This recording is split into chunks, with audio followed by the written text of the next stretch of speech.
it's your girl Diamond. I'm back with my own review of Love and Marriage Huntsville. Let's get into it. First things first, Tisha, you made an absolute fool of yourself. And in this upcoming episode, I don't want to hear you blame on anything else or on anybody else of your behavior. I need you to accept full accountability and responsibility for your behavior. So let's breeze through Ken and Trisha's dinner. In a nutshell, Ken is pretty much putting everything out on the table. He wants to be with Trisha. He sees a future. He sees forever with her. And he just wants to know, does she want the same thing? Is there any hesitation on her part? Because he doesn't want her to wake up one day, they are married, and she realizes she made a huge mistake. So while she's fiddling with her food, that annoyed me, she tenses up with the thought of marriage scares her. And of course, she's reflecting on a rocky time in her marriage where she was grieving and her husband dropped the ball. He wasn't there for her.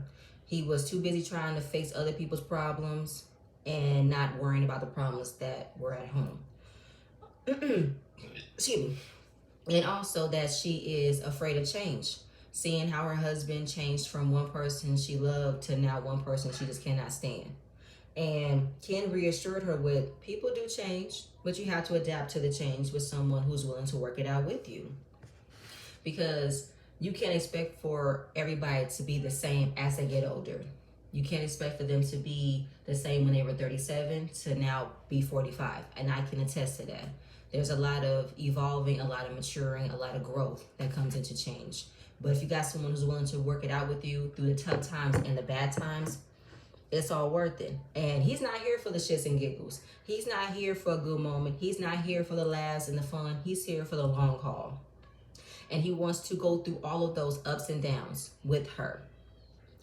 And he's even mentions that he's seen men in situations where they were dating other women and the women who were in those relationships left to be back with what they were used to, back to what was easier for them. And he don't want to be in that situation. And I agree. So I'm not an in-between person. And those are the thoughts he had in his mind, which I'm happy because he wants to know, what am I here for? And he even asked her, do you want to get a divorce? She said yes. Do you want to get back with your ex-husband or your estranged husband? She said no. She doesn't want to. But going through this change with Ken will be worth it. And he sees them getting married, becoming a family. So she said, I'm excited for it too. That's why we're going to expedite the divorce within the next few months. So while saying that, thinking that that's supposed to be the end of it, he even asked her, so are you going to initiate the conversation? She tightens up again. And it's like, what? What do you mean? So if you can initiate the conversation of the divorce, thinking that the ex-husband isn't going to do anything, so there's a block that Trisha is having about actually talking to her estranged husband. And I need to understand why. If you're okay with not being in this relationship anymore, seeing the future with Ken, what's the holdup? And if he's not going to initiate a conversation, you're going to have to initiate a conversation of getting this divorce going, okay? So Trisha can understand Ken's feelings and him wondering where his position is in this relationship, and she has to get the ball rolling with this divorce. While she's scared to get married again, she's willing to be scared and work it out with Ken. Moving on. We have Nell.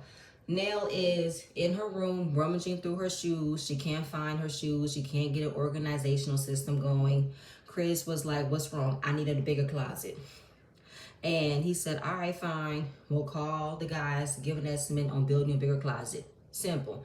Wife said, I want this. Husband said, I'm going to get it for you. That's that. So now we're talking about her birthday party. She has decided who she's going to invite because she wants to make sure whoever she invites has the idea of having fun, don't want to make it a problem, don't want to have a problem.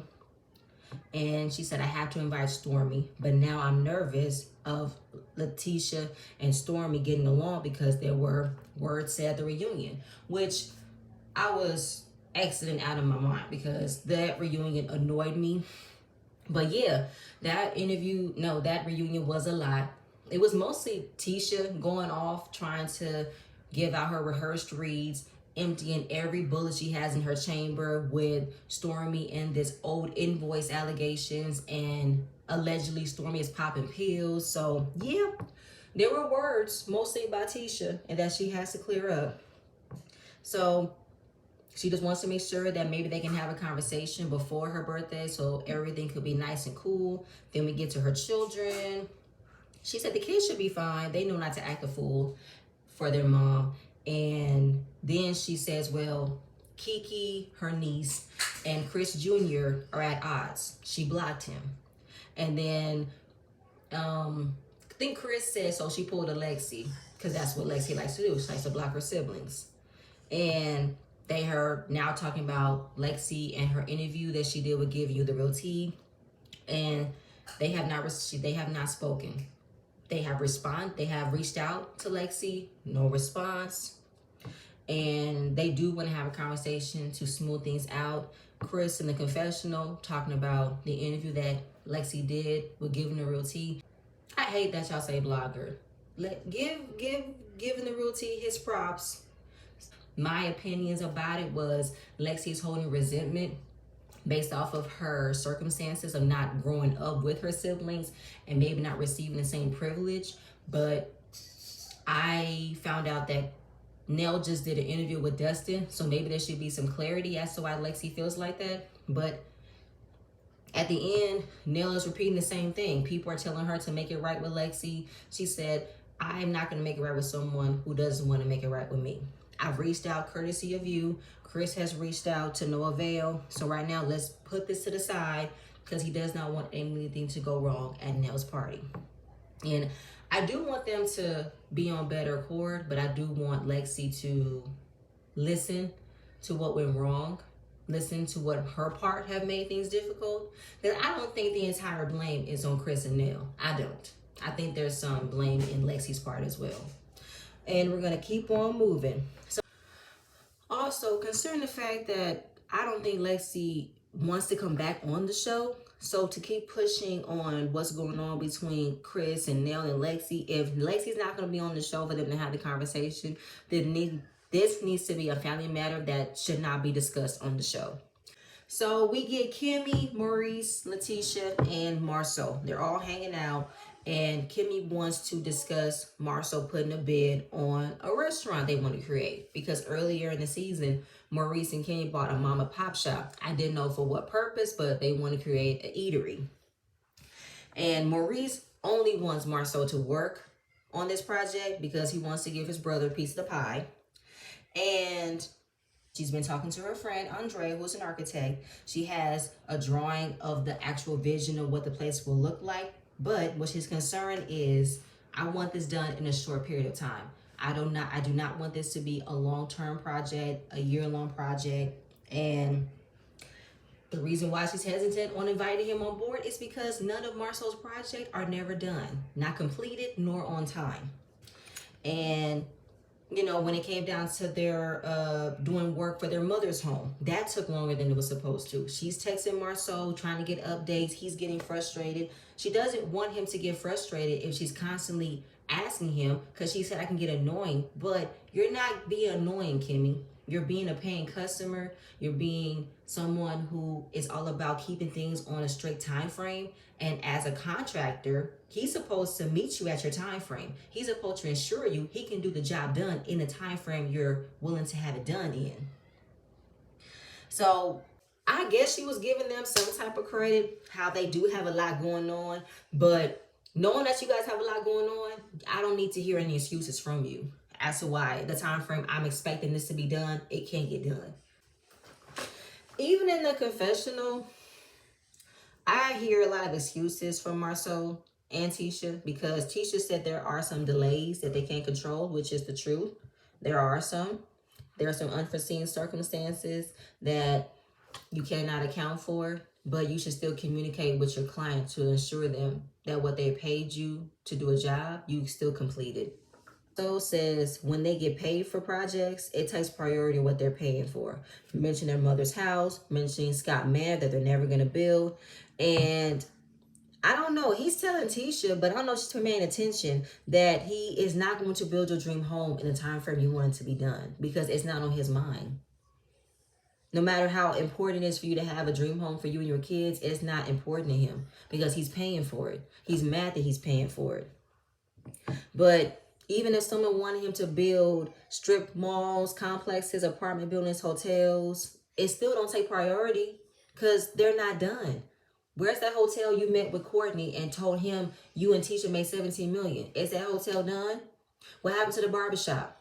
What happened to Miss Joy's clinic that you were supposed to build? Nothing gets done. Like, you can miss me with that. So Marceau's talking about how he has project managers on site, superintendents. Like, he has folks that's going to do the job once he puts a bid in. But Kimmy's not believing none of that. My proof is in the pudding. As much as you're hearing me, as much as you're telling me you can get this done, I need to see it happen. Maurice throws his wife under the bus, as usual, by saying she's making it difficult because she wants you to compete with other 3 contractors for this project. And how she probably don't have as much confidence in Marceau getting it done. Nobody does. And it's like, really, Maurice? It's no surprise at all for you to not have Kimmy's back. It's not. Kimmy's always going to be defending herself with everybody when it comes to you, because you don't defend her when you need to. Because it's like, don't you want your shit done on time too? Like Kimmy even said, you can't make it seem as if it's just me that has all of these hesitations. Don't you want an honest bid? Don't you want to have the reassurance that this can get done on time? But he ignored it. Just like how he doesn't want to throw his brother out there, how his brother don't have the best track record of completing things. He don't. You already saw how long it took for your other brother to complete the title company, and she even told you you didn't listen. It's just like crazy to me. Not even something like this you're not going to have your wife's back on? Go to hell, Maurice. Now Tisha wants to say something. She's been quiet the whole time. Then asking Marceau, do you want to work with them? Yes or no? He said he doesn't have a problem with submitting bids. Because in the confessional again, submitting bids for other contractors is what he does every day. It's a part of his job. Okay. Then do the job, Marceau. Submitting a bid, yeah. Putting money down, not a problem. Completing the job is where you're lacking in. So she wants it to be for real. I'm not playing with you. My proof is in the pudding. And if you're bragging about your company hasn't shown any success. There isn't any completed projects. The only one I can see is black. So Marceau even told her, I want you to treat me like a regular contractor. Do not give me special privileges because we're in-laws. Okay, sure. Be held accountable. Receive a ton of emails and updates. So Kimmy talks about how she wants to keep things in the family, but moving forward and keeping things in the family is history. Because she threw a whole lot of shade in this confessional. Kimmy, you're going to have to back that up with the reunion. Because she said, let the record show Tisha is not in her office. That mound of rocks that's supposed to be Scott Manor is not done. The strip mall is not finished. And there's that. It's true. So Kimmy is just swallowing what she wants to do because she wants to appease Maurice. So in the end of this scene, Tisha, oh my God. Tisha wanted to ask Maurice, can you keep an eye out on your brother because he hasn't worn his wedding ring? And I'm like, we still dealing with this shit from season 1? How Marceau don't never wear his wedding ring? That's crazy. I'm tired. Next, they're headed over to Nell's party. So we got 2 sprinting vans. We got Stormy, Courtney, Trisha in one, and we got the Scotts in another. In the first sprinting van with Stormy, Trisha is telling Stormy about her workout session with Tisha and that Tisha said some things. And she was giving Trisha a heads up about Nell. That Nell can be feisty and watch out for her. And Stormy was like, wait, how did she say it? Did she say like was a watch out, or she was saying like a character descriptive? It was a watch out descriptive. And Stormy is shocked about why Tisha would try to say Nell is a feisty person and to watch out for her, because Nell gives warm, auntie vibes. Like she real cool, she passionate. But as far as like her being feisty, I only remember her being feisty one time, and that was with Martell. But that wasn't like a I'll fight you feisty. That was like a passionate brother and sister fight. So what was Tisha's point with that? And apparently, Tisha told more to Trisha that Stormy could be one way and flip to being another way. So she's wondering, like, why would she say I switched? I've never switched with Tisha. I've been the same mother effort. So her making a descriptive about Nell being feisty and me being flipped, or me acting like I flipped, is crazy. But I will say this though, Stormy. I feel like you have been one way, but I do feel like you switch with wanting to be liked. And I mean, the way you acted with Destiny, you giving her a Gucci purse. I didn't like the way you flipped on Kiki. So yeah, I feel like your flippiness comes from you wanting to fit in. Your flippiness comes from you wanting to be liked and accepted. That's where I believe your switching comes in. And then we get to the Scott's Sprinter van. Tisha, this is so weird. Tisha wanted to read off a message because she received an invite from Stormy about her Lovers and Friends Galentine event. And Tisha's all about, oh my God, that is so weird that she is sending me this message, knowing that we have words to reunion. The way that she wanted to emphasize Stormy's use of the word, I would love for you to come. And it's like, don't you think there was issues? Why would you send me an invite when we have not been in the same space? My whole thing is this though, Tisha. Excuse me. If you believe that you have an issue with Stormy and her sending you an invite is causing you to be confused, and why did you send up a follow-up message to Stormy and say, oh, well, thank you for the invite, but I believe we have some things to talk about first. I got some things to get off my chest. That's how you would have handled it. You trying to make it a big deal and enunciating the word love in the sprint event was a bit too much for me. Is you trying to seek attention? Is you trying to have an audience? And I didn't like that, okay? And why would you want to have an attitude about that on your way to Nell's party? Like, are you looking for this opportunity to speak it up, to talk about it? Wrong place, wrong time, Tisha. Like, it's just, and I swear to God, I'm going off, but I have to say this. This is my issue with Tisha. She never talks about how she feels in moments when it happens. She becomes passive aggressive. She throws little digs, and then when someone catches it and calls her out on it, she plays victim. She throws a rock and hides her hand, acting like, where was this energy coming from? I don't know, because I didn't do nothing. That's the problem that I have with Tisha. That's the problem, okay? But it's just crazy how this group of people talking about how it's so weird to receive a message from someone they haven't had a conversation with about where they were in their friendship. They need to get over some things, when it's like, y'all crazy. It's weird. Like, the word of weird was just overused for me. Marceau saying it's weird to be in the same space with the people after you've had words. Well, on the trip to Africa, when it was supposed to be a family trip, but things happened where Tisha couldn't get her and the kids ready on time, you never hesitated to come up with another plan for you and your family to come. You just left. And Tisha just covered for you. Tisha just, came up with an excuse of why she couldn't make it, which I didn't like. It wasn't fair and it was weird. Maurice, you have allowed seasons after seasons, years after years of Kimmy being labeled a side chick, and you never corrected it. You never clarified it. That's weird. Tisha, you went to Mel's tea party where Carson Blue was your guest, and you had the information that the Revenge P plot was coming out. You never told Mel about it. Carson Blue told her. That's weird. Kimmy, after everything that Martell has done to Mel, you still find the time to give him grace, that he is still a good guy. That alone is weird behavior from the actions of you guys. So y'all can miss me, but you trying to make it a big deal about it. Now, I get it.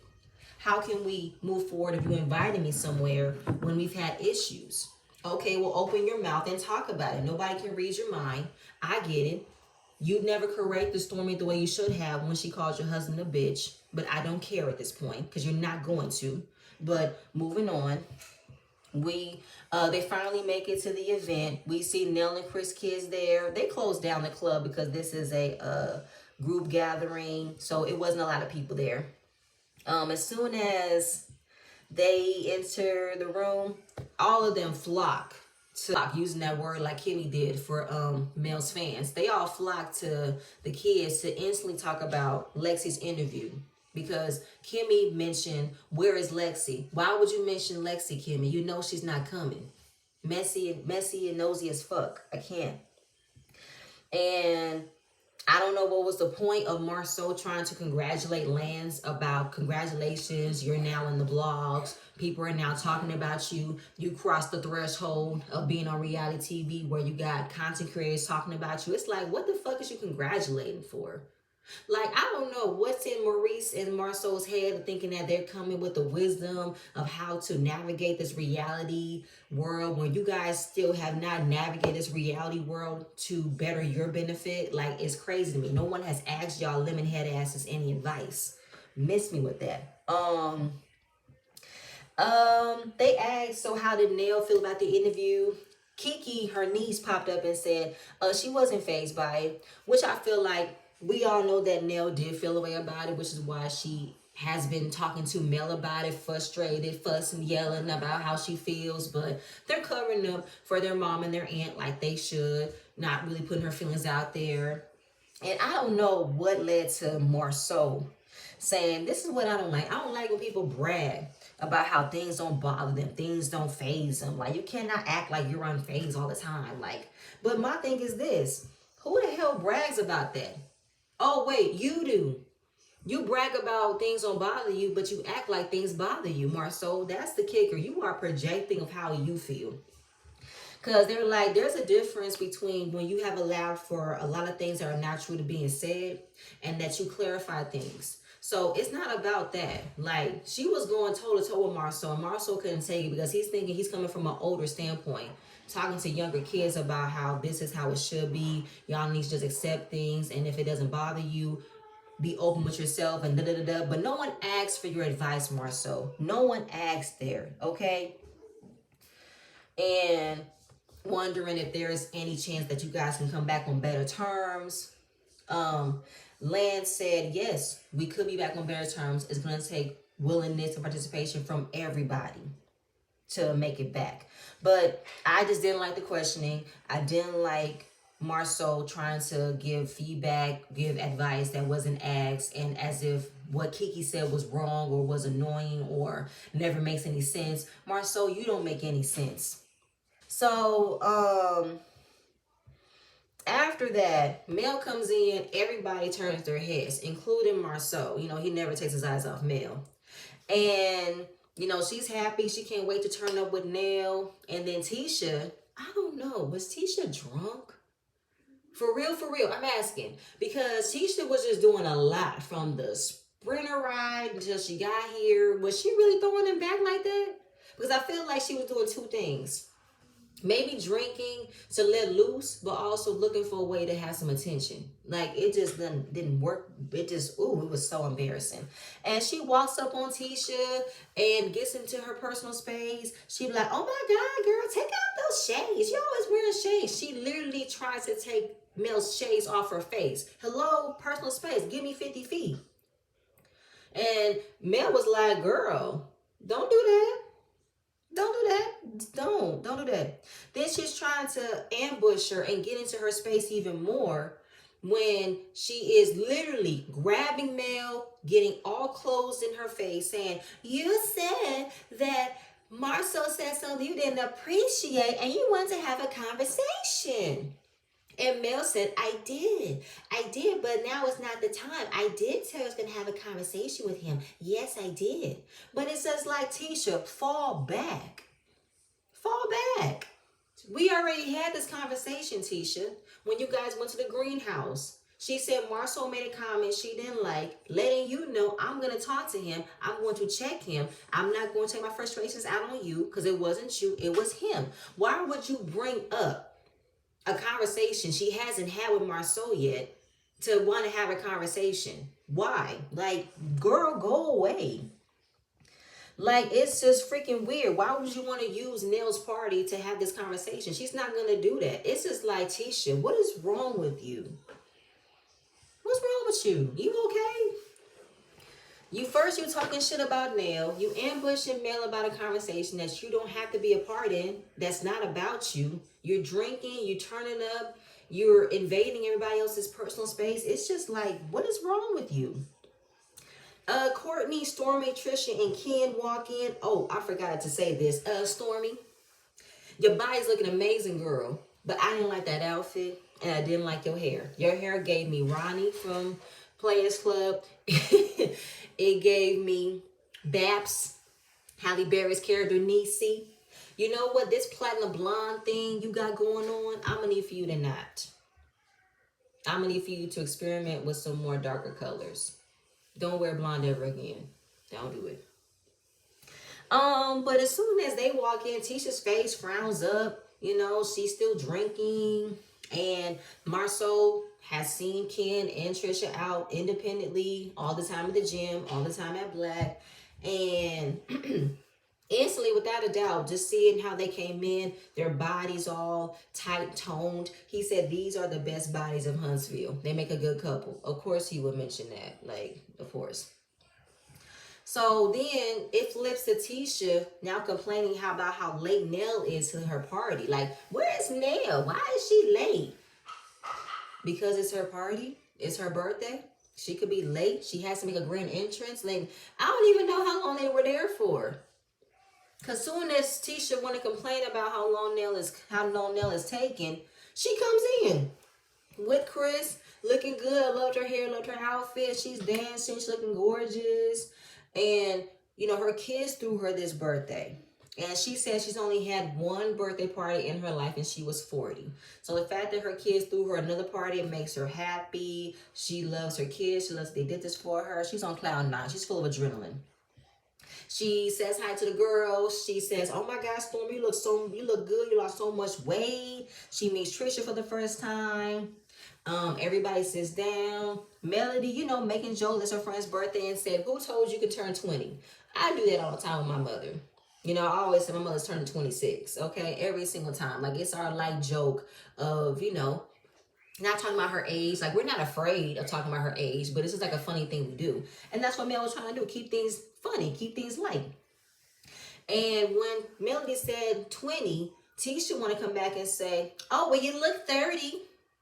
Again, like, damn, where is all this shade coming from? In the confessional, Melody was like, all these liquors, all these drinks that Tisha's throwing back, she's becoming Wanda Jr. Yes, she is. She get it from her mama. So the bottle girls came out first. They were supposed to go to the ladies, but they ended up stopping where the men are and surrounded Courtney. And it was like, oh, what happened?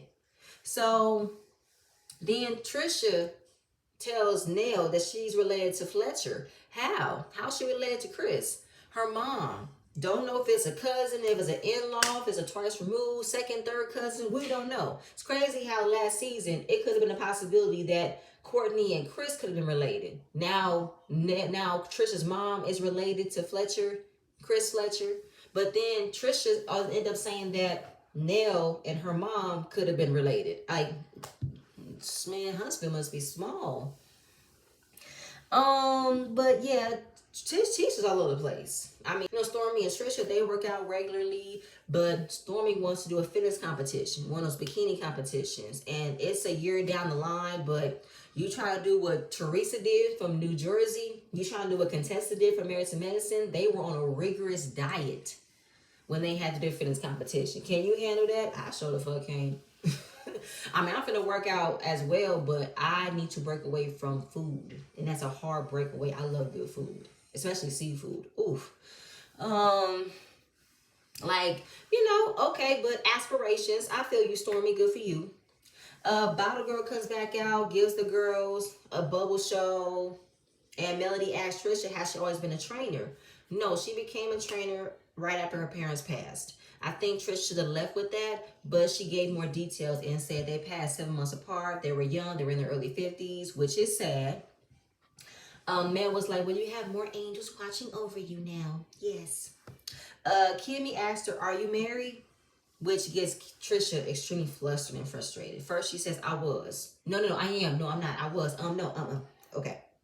I am married. but I am seeing somebody. I'm separated, but I'm seeing somebody. And I didn't like the way that Kimmy repeated because it felt like it was from a judging standpoint. Because when she said, I am still married, I'm separated, but I'm seeing somebody. And is that somebody over there pointing at Ken? Yes. Who the fuck is he, Kimmy? Like, I'm sorry. Kimmy came off judgmental this episode to me. When she was asking about Lexi. And now she's asking about Trisha. And then she's like, oh, word. With the whole marriage and how Trisha's situation is. It's just judgmental to me. And I don't like it. Like, Kimmy, fall back. And this is what I don't like. I don't like the fact that you guys making it feel like when someone is separated, they can't date. Like it's really like it's wrong. It's not. This is what folks do every day.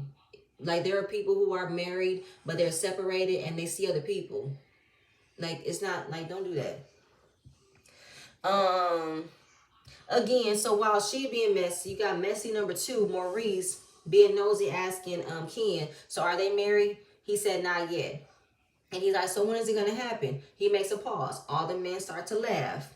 And he's like, she got a lot of things going on that she got to fix. Working out with her eggs. Because she is technically still married.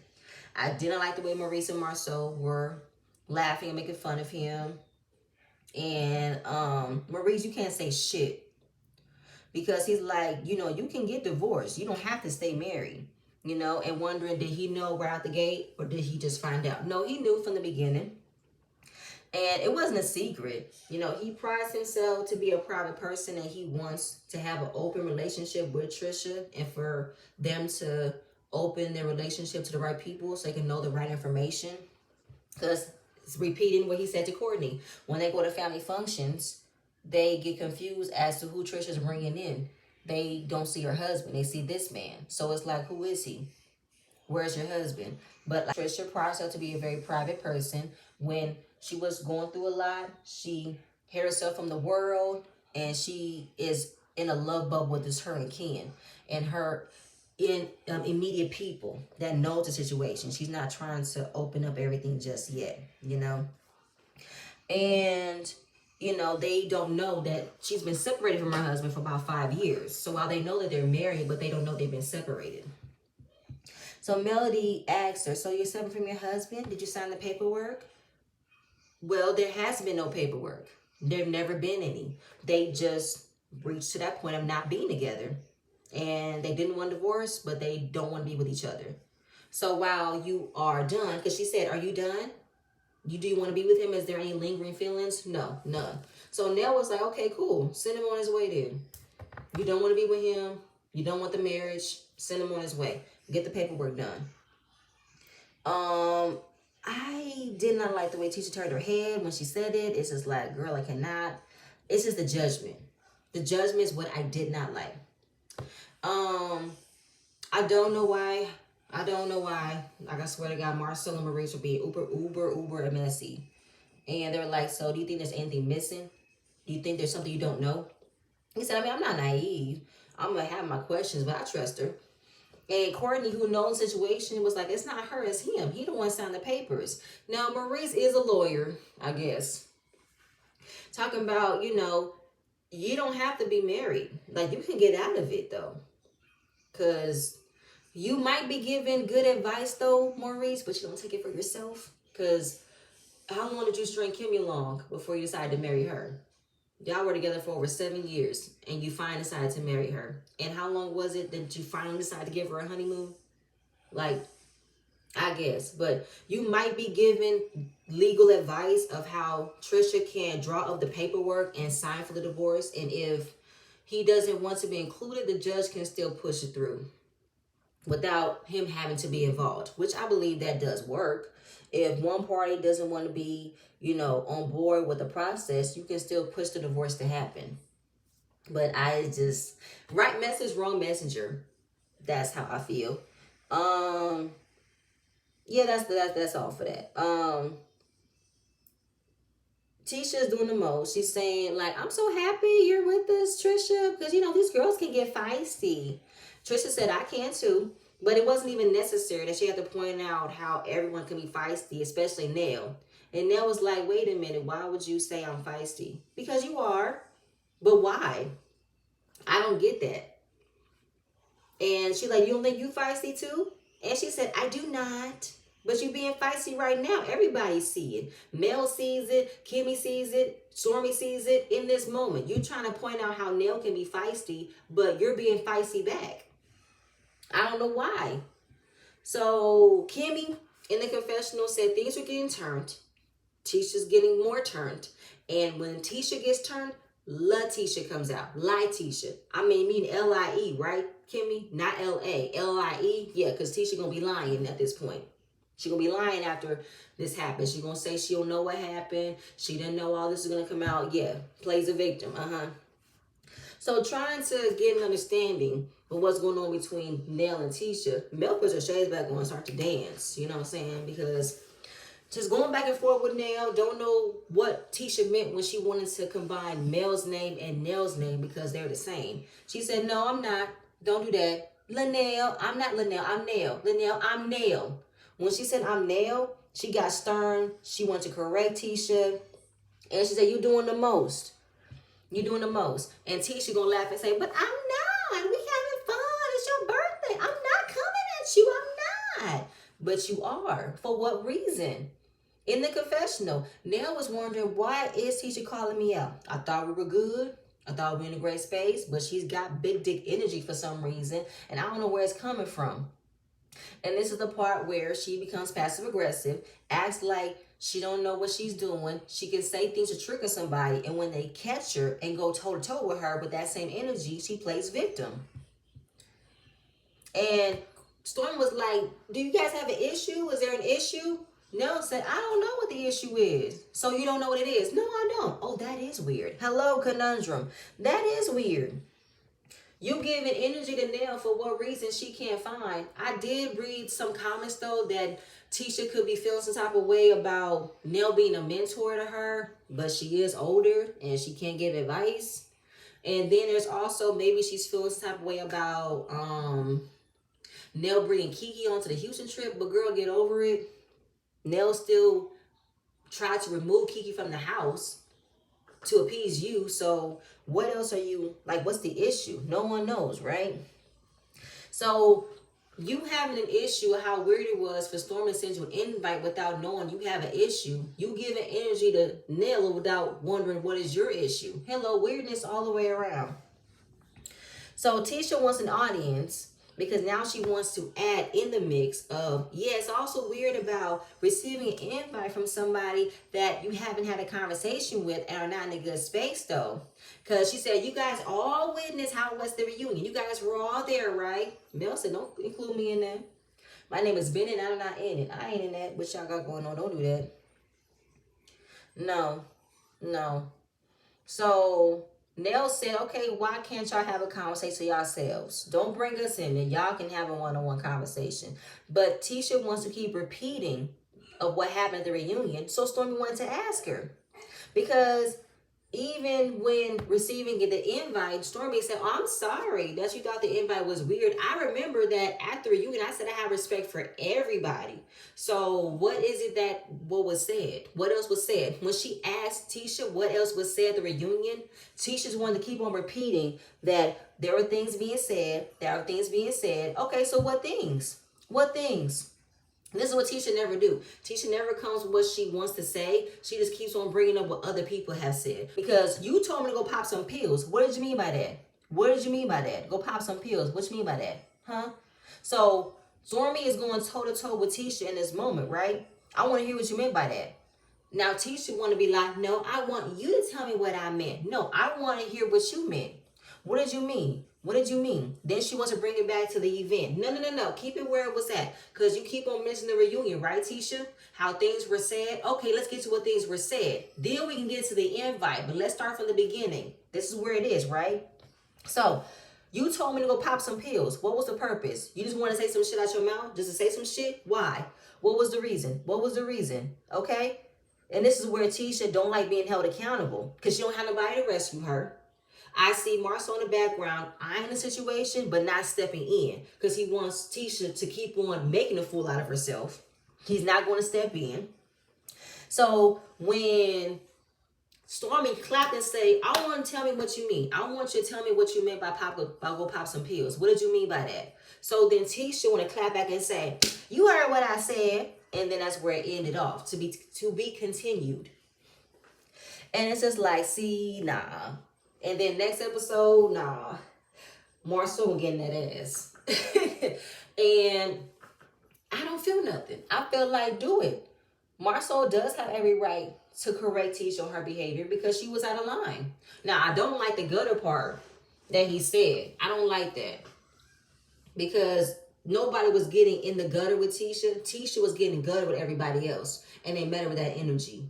So now she's going to cry and say, you don't have to call me out on what I do wrong all the time. And he said, you think this is the only time I've called you out? It was a good episode. I enjoyed it. But y'all, that's it. That's all I have. Please stay tuned for my next video. And I'm going to see you guys later. Bye.